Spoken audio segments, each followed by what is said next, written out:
எல்லாருக்கும் வணக்கம். இந்த வீடியோவில் இந்த கொண்டை எப்படி போடுறேன்னு தான் செய்து காட்ட போகிறேன். இது நார்மலாக கலராமல் நல்ல ஃபிட்டாகவும் இருக்கும். கொஞ்சம் முடி எந்த முடியை வச்சு போடையில் இது லேஸ்ட்டாக முடியும் வச்சு தான் போடணும். அப்போ குறைஞ்ச முடிக்காரருக்கும் இந்த வீடியோ யூஸ்ஃபுல்லாக இருக்கும். பட் அது நிறைய நேரம் நிற்கும், கலராகவும் மாட்டுது. ஃபுல் வீடியோவே இருந்து பாருங்க எப்படி செய்கிறேன்னு. ஓகே, முதலாவதாக கரை உச்சியோ நடு உச்சியோ உங்களோட முகத்துக்கு ஏற்ற மாதிரி முன்னுக்கு பிரித்து கொள்ளுங்க. அதுக்கப்புறம் அந்த பிரித்ததை முன்பக்கத்துக்கு எடுத்து விட வேணும். இந்த மாதிரி நடு உச்சியாக இருந்தால் அங்கே கொஞ்சம் நிறைச்சி போய் கிடக்குது போல் தெரிய கண்டுக்கக்கூடாது அதுகளையெல்லாம்.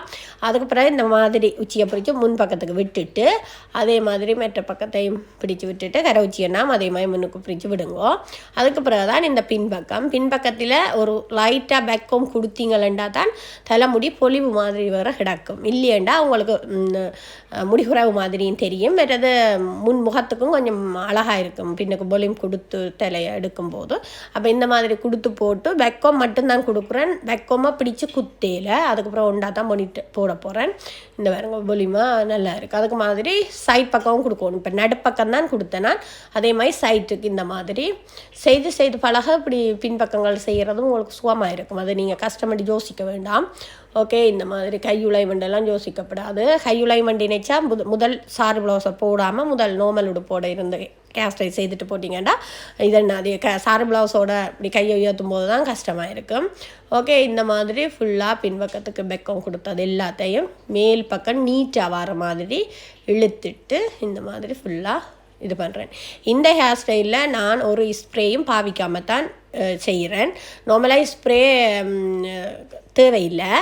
இப்போ பறக்கிற முடியாக இருந்தால் லைட்டாக போடுங்க. மற்றபடி ஸ்ட்ரைட்டாக நல்லா அழகாக உள்ள முடியண்டா போடாமலும் செய்யலாம். நிறைய பேருக்கு அலர்ஜிகள் இருக்கிறாக்கள் எல்லாம் ஸ்ப்ரே பாவிக்கணும் மட்டும் இல்லை, சில பேருக்கு அந்த மனம் கூட ஒத்துக்கொள்ளாது. ஓகே, இப்போ பாருங்க எல்லாத்தையும் செய்து போட்டு இந்த மாதிரி ஒரு பூல் பேண்டால் தான் போட்டு காட்டுறேன் உங்களுக்கு. இந்த மாதிரி நல்ல ஃபிட்டாக பூல் பேண்டை போடுங்க. அது உங்களுக்கு தெரியும், அது உங்களுக்கு ஃபிட்டாக எத்தனை இது போடணும் வண்டியில் உங்களுக்கு ஃபிட்டாக மட்டும் அப்படி இழுத்து போடுங்க நல்ல பூல் வேண்டாம். அதுக்கப்புறம் இங்கே வேறுங்க ஆர்டிஃபிஷியல் முடியுண்ட இந்த மாதிரி எடுத்துடுங்க. உங்களோட கலருக்கே செலக்ட் பண்ணுங்க. அந்த ஓவராக மினுங்கிற முடியெல்லாம் வேண்டிடாதுங்க. கொஞ்சம் இந்த மாதிரி நல்ல முடியாக வேண்டினீங்கன்னா தான் உங்களோட முடியோடையே சேர்ந்துருக்கேக்க உங்களோட முடியுமாக இருக்கும். பின்னுக்கு அதில் கிளிப்பும் வச்சிருக்கு.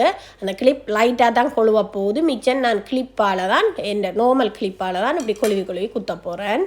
இந்த மாதிரி நீள ஹேப்பினால் இந்த மாதிரி கொழுவி குத்தினீங்களா அந்த பூல் வேண்டுக்குள்ளே போய் அந்த கிளிப் நிற்க கலர மாட்டுது.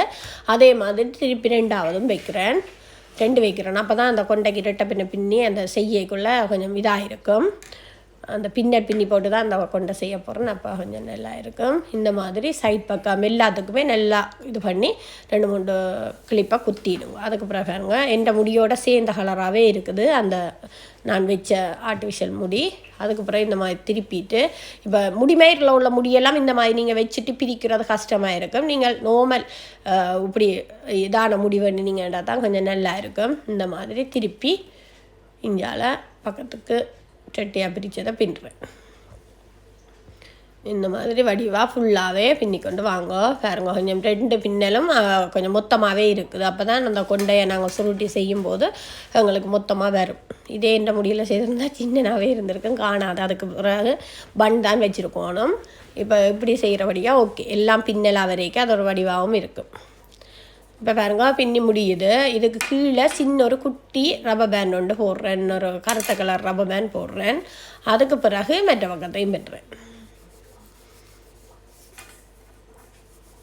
உங்களோட விருப்பத்துக்கு ஏற்ற மாதிரி பின்னுங்க. இறுக்கமாக பின்னி நான் ஓகே, நல்ல அடர்த்தி முடியாக இருந்தால் இறுக்கமாக பின்னினா ஓகே. கொஞ்சம் முடி கொஞ்சம் குறைவு என்று சொல்கிறாக்கள் கொஞ்சம் லூஸாகவும் பின்னலாம். முடி மாரி வச்சாலும் கொஞ்சம் லூஸாக பின்னலாம். ஏன்னா இதை கலர மாட்டுது. நாங்கள் தலையிலேயே வச்சு ஃபிட் பண்ணிட்டோம் தானே, எங்கள் இடியல்லையும் கலராது லூஸாக பின்னினாலும். அப்போ அது உங்களோட ஹேர் ஸ்டைலுக்கு ஏற்ற மாதிரி நீங்கள் பின்னிக்கொள்ளலாம். அதுக்கப்புறம் இந்த முன்பக்கத்துக்கு ஒரு பூல்வான் போட்டு முடிஞ்சுது. இப்போ அந்த முன்னுக்கு எடுத்து வச்ச முடிய வடிவாக முன்பக்கத்துக்கு எடுத்து விட்டுட்டு தான் பின்பக்கத்துக்கு கொண்டே ஃபுல்லாக முடித்த அப்புறம் தான் பின்முடி கொண்டு வர போகிறேன். ஓகே, இப்போ பின்பக்க முடிய இந்த மாதிரி சுற்றி கொண்டு வர போகிறேன். பாருங்கள் 2ம் பின்னுக்கு வடிவாக விட்டு போட்டு இந்த மாதிரி ஒரு பின்னலுக்கு கீழால் இந்த மாதிரி எடுத்து கொண்டு வந்து அந்த இடையில் ஒரு கேப்பினால் நல்லா இறுக்கி குத்துறேன். இந்த 2 குத்துங்க. உங்களுக்கு கலரக்கூடிய மாதிரி இருந்தால் 2 கேப்பினா ஒரே இடத்தேண்டி இல்லை, கொஞ்சம் தள்ளி ஓகே, திருப்பியும் அந்த கொண்டு வந்த அந்த நுனி பக்கம் மேல் பக்கத்துக்கு வந்துட்டுது. இப்போ திருப்பி இதை அந்த நடுவில் கை வச்சிருக்கிற அந்த நடுப்பக்கத்துக்கு தான் சுற்றுறேன். நடுப்பக்கத்துலேயே அந்த நாங்கள் பன் வச்ச அந்த ஆரம்பம் தெரியுது, அதுக்காக இதை சைட் பக்கத்துக்கு இந்த மாதிரி ஃபுல்லாக கொண்டு வந்துட்டு திருப்பி நடுவில் அந்த ஒரு பின்னல்கிட்ட இதால் எடுத்து குத்துறேன் நடுவில். திருப்பி அது இந்த முடிவை கொண்டு வந்து இந்த கீழ்ப்பக்கத்தால் இந்த மாதிரி ஃபுல்லாக முடிக்கிறேன். அதை அந்த கையோடையே அமர்த்தி வச்சு வடிவாகவே செய்யுங்க. விட்டிங்கன்னா கலண்டமாக இருக்கும். அதுக்காக தான் நான் ஒரு கையால் அப்படியே பிடிச்ச மாதிரியே இருக்கிறேன். நல்ல ஒரு ஃபிட் வேறு மட்டும் உங்களுக்கு அது தெரியும். கையக்குள்ளேயே வச்சு வடிவாக குத்தினீங்கன்னா சரி. நீங்கள் ஒண்டை விட்டு போட்டு ஒண்டை இதன்னைக்கு உங்களுக்கு அந்த லூஸ் ஆகி கலர்ற மாதிரியான வந்துடும்.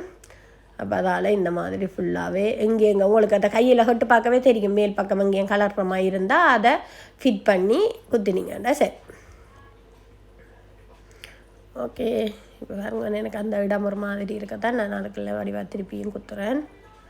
இந்த மாதிரி ஃபுல்லாகவே இப்போ நான் குத்திட்டேன். இப்போ முன்பக்கத்துக்கு ஹேர் ஸ்டைல் இப்போ ஒரு வளம் செய்துட்டேன். அதே மாதிரி இந்த பின்னுறதை காட்டுறேன் பாருங்க. இந்த மாதிரி எடுத்து தான் இது 2-3 வீடியோவில் போட்டாச்சு தானே, உங்களுக்கு தெரியும். என்றாலும் இந்த வீடியோவிலையும் செய்து கொஞ்சம் காட்டுறேன். இந்த மாதிரி எடுத்து அந்த கையுக்குள்ளால் சுற்றி எடுக்கிறேன். அவ்வளோதான், ஒரு சின்ன வேலை. இந்த மாதிரி ஃபுல்லாகவே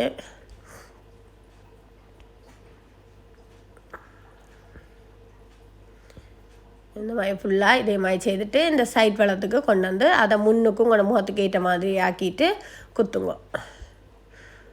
ஓகே, இந்த மாதிரி குத்திட்டு அதுக்கு பிறகு அந்த குத்தினதை இந்த கொண்டைக்கு கீழாலேயே கொண்டு வந்து சுற்றி அது உள்ளால் குத்தும்போது அந்த சைட் பக்கத்துக்கு தெரியாது. அதுக்கு பூம்பரத்தான போகுது. அந்த மாதிரி குத்தியாச்சு. இப்போ பூ இந்த மாதிரி சரம் உண்டு. ஆர்டிஃபிஷியல்லையே வண்டி வச்சுருக்கிறேன். ரெட் கலர் சட்டைக்கு ரெட் கலர் எடுத்துருக்கிறேன். ஓகே, இந்த மாதிரி உள்ளதை நீங்கள் அந்த கொண்டையில் ஃபுல்லாக வைக்க போகிறீங்களா, கீழ்ப்பக்கம் மட்டும் வைக்க போகிறீங்களா அண்ட் அந்த அளவுக்கு ஏற்ற மாதிரி மடியுங்க. இப்போ நான் இதில் ஒரு 3 மடிப்பு போடுறேன். 3 மடிப்பு போட்டுட்டு அந்த ஒரு பக்கம் அந்த அந்த ஜாயிண்ட் இல்லாமல் இருக்கும். அதை அப்படி ஒரு சுற்றி சும்மா கட்டையில் சும்மா சுற்றி வர்றது திருப்பியும் கலட்டக்கூடிய மாதிரி. இப்போ 2 கிளிப் தான் இதில் பாதிக்க போகிறேன். அதுக்கு தான் நான் அந்த 2 கிளிப் காட்டுறேன். இப்போ பாருங்க, நல்ல வடிவாக சுற்றியாச்சு. எனக்கு கீழ்ப்பக்கம் அப்படியே வந்து ஒரு சொட்டு இடவழி மேலே வர்ற மாதிரி ஃபுல்லாக வட்டமாக நான் வைக்கல. இப்போ பாருங்க, இந்த மாதிரி கொண்டு வந்துட்டு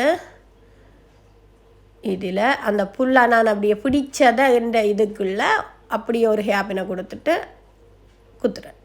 நிறைய ஹேப்பின்கள் குத்தினீங்களாண்டாலும் அது அந்த விழுகிற மாதிரி கொழுவி குத்தைக்குள்ளே கலரவே மாட்டுது. இப்போ இந்த பக்கம் அதே மாதிரி தான் அந்த இதழ் அவ்வளோத்தையும் நாங்கள் சேர்த்து வச்சுருக்கிறேன். அப்படியே குத்தினா ஒன்று சரி முடிஞ்சது. ஓகே, இப்போ பாருங்கள், நல்ல ஈஸியாக 2 கிளிப்போடையே அலுவல் முடித்தாச்சு. நாங்கள் ஒவ்வொரு விஷயமும் செய்கிற விதத்திலான ஒரு நீட்டும் இதுவும் இருக்கும். இப்போ பாருங்க, ஃபிட்டாகவும் நீட்டாகவும் இருக்குது. 2 கிளிப்போடையே அலுவல். நிறைய கிளிப் குத்தினா அது என்னென்னு சொன்னால் ஒரு வடிவம் இருக்காது. உங்களுக்கும் அது தலைக்குள்ளே டிஸ்டர்பாக இருக்கும்.